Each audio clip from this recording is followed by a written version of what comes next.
Ibrani jelas. Ibrani 11 ayat 1. Siapa yang berikan? Ya, iman adalah dasar dari segala sesuatu yang kita. Siapa? Kita ya kita. Oke? Ya. Itu jelas. Kita. Jadi saya berpatokan pada definisi Ibrani. Kita. Bagaimana mengharmoniskan dengan Filipi? Nah, yang saya akan kembali bertanya. Definisi iman. Itu prosesnya. Definisi yang salah menghasilkan teologi yang salah. Iman sama dengan percaya kita sudah sepakat. Filipi mengatakan itu dikaruniakan. Ya, Sampai sekarang belum menjawab. Ya, belum ada. Bagaimana tafsiran Pak Dante terkait dengan ayat yang Pak Esra sudah sampaikan di Filipi tadi? Karena di Filipi jelas mengatakan kamu bukan saja dikaruniakan untuk percaya, tapi juga untuk menderita. Nah, sampai bukanlah itu. Yang dikaruniakan di situ isinya. Ya. Bedanya di mana? Karena kita sudah sepakat iman itu sama dengan percaya. Sekarang bukan ayat isinya apa? Ya komposisi iman. Ada pengetahuan, ya, perasaan dan kehendak. Isi yang dianugerahkan itu, ya, kasih karunia. Itu yang dikaruniakan. Filipi bilang itu dikaruniakan. Bantahannya bagaimana? Tadi saya sudah bilang isinya. Nah, siapa yang berikan? Kalau melawan Pak Esra berarti harus ada yang memberikan itu. Apakah dia ada dengan sendirinya? Kan begitu Pak Esra? Ya, yang diberikan itu isinya. Saya tidak berdebat soal isi. Yang saya minta argumen Pak Dante membantah Pak Esra. Di Filipi bilangnya itu dikaruniakan, ya toh? Nah, Pak Dante tidak setuju itu dikaruniakan. Nah, kalau tidak dikaruniakan, berarti bagaimana dong?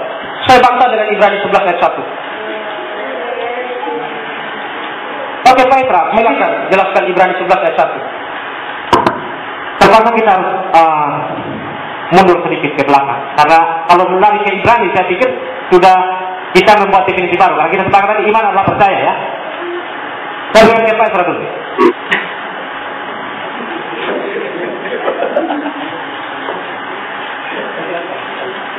Saya jadi bingung melihat Pak Dante ini.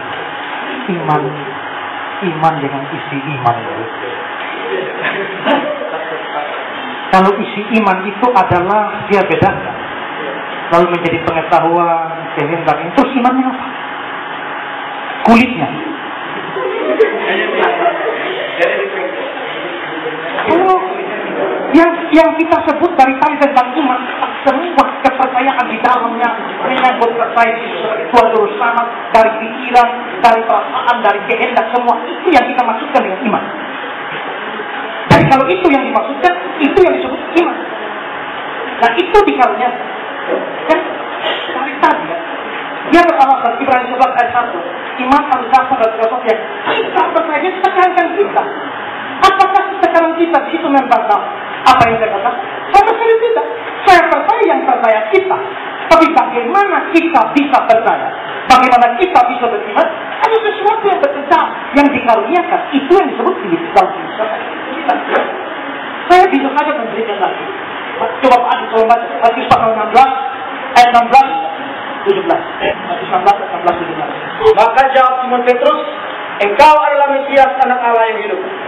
Saya tanya dulu, itu iman atau tidak? Klarifikasi saja, tidak usah pada lebar. Menurut Pak Dante, Matius 16 ayat 16 Petrus itu iman atau tidak? Engkau adalah Mesias anak Allah yang hidup. Itu iman atau bukan? Silakan Pak Dante. Sekarang saya mau tanya moderator. Saya belum mendapat penjelasan Ibrani 11 ayat 1.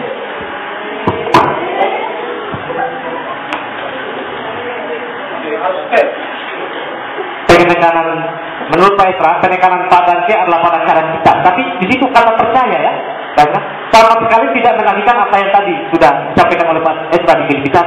Saya kepingin penjelasan Ibrani 11 ayat 1. Ibrani 11 ayat 1, iman adalah dasar dari sesuatu yang kita. Jadi pakaian pada kita. Lalu mestinya dengan kita ini dia pakai membantah, berarti bukan Allah. Loh, adanya kata kita di situ tidak mengabaikan ada intervensi Allah atau dikaruniakan. Mengapa? Karena memang waktu Allah mengaruniakan bukan Allah yang percaya. Kita sendiri yang percaya memang. Tapi dibalik kita percaya. Kita berespon itu ada pekerjaan Allah di mana Allah mengaruniakan itu. Kalau Allah tidak mengaruniakan, kita tidak bisa percaya. Jadi kata kita itu sama sekali tidak berkata bahwa iman itu dikaruniakan. Apa kurang jelas ini? Kata kita sama sekali tidak membantah. Silakan Pak tadi ya.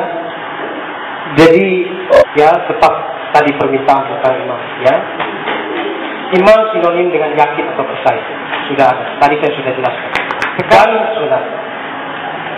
Ya. Posisi Anda itu di mana? Netral atau berat sebelah? Tidak, maksudnya untuk memperjelas maksud Pak Dante. Karena pertanyaannya siapa di balik keputusan orang untuk percaya? Saya tidak menolak. Saya tidak menolak bahwa Allah berkarya. Saya percaya. Oke, dicatat. Tuhan di balik itu ya. Tetapi yang menjadi persoalan utama saya ialah ya, paket iman itu diberikan secara yang dipahami oleh Calvinis, ya, diberikan secara yang tidak bisa ditolak, tidak bisa diterima. Ya, anugerah yang tidak bisa ditolak. Saya pikir itu sebentar di luar konteks. Ya, bukan di luar konteks. Ini paket. Nah, bagi saya, ya, orang yang tidak percaya kepada Kristus pun memiliki iman. Ya, Pak nanti saya peringatkan karena kita lagi berbicara iman Kristen, artinya keseluruhan proposisi yang berkaitan dengan kepercayaan terhadap Yesus Kristus. Sekarang kita bicara tentang iman. Ya, jadi iman Kristen yang di sini bukan saya tanya, ya, saya tanya, ya, orang yang tidak percaya kepada Yesus punya iman atau tidak? Pasti punya iman, tapi iman terhadap kayu batu dan lain-lain itu tidak didiskusikan di sini. Ya, sekarang persoalannya kepada Yesus. Yang saya tanyakan, kalau dia punya iman, ya, kalau iman dikaruniakan, siapa yang mengaruniakan dia untuk tidak percaya? Iman yang dimaksudkan di sini Pak Dante, yang didiskusikan itu adalah iman artinya percaya kepada Yesus Kristus. Bukan iman soal percaya kepada batu, percaya kepada mobil berjalan, percaya kepada gedung yang tinggi dan segala. Bukan itu. Tapi keseluruhan proposisi atau pernyataan yang mengarah pada kepercayaan kita terhadap Tuhan Yesus Kristus. Nah itu apakah diberikan atau dikaruniakan oleh Tuhan atau tidak? Nah, tadi sudah dijelaskan oleh Pak Ezra bahwa kata kita itu dibaliknya ada oknum yang bekerja, yaitu percaya itu dia percaya dengan dirinya sebagai tetapi dalam konsep ya,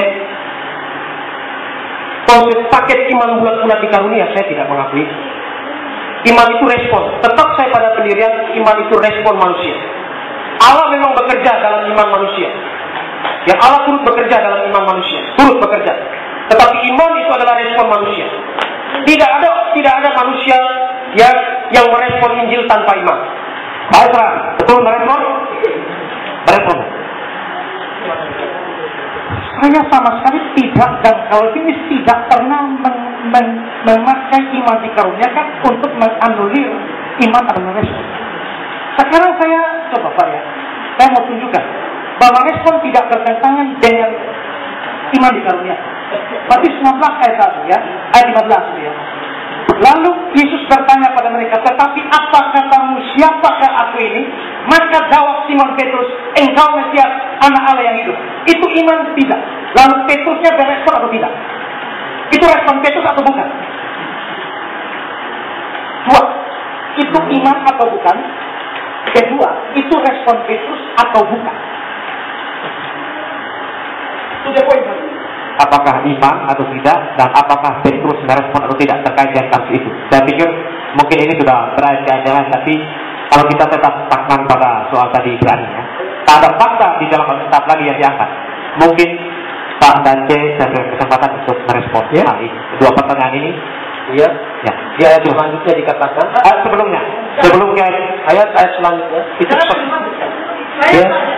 Ada pertanyaan dari Pak Ezra buat Pak Dante. Apakah pernyataan pada ayat yang tadi dibacakan oleh Pak Ezra merupakan iman atau tidak? Terus yang kedua, apakah dalam konteks atau yang dibacakan tadi Petrus merespon atau tidak? Ya. Berikan kesempatan kepada Pak Dante untuk merespon hal ini.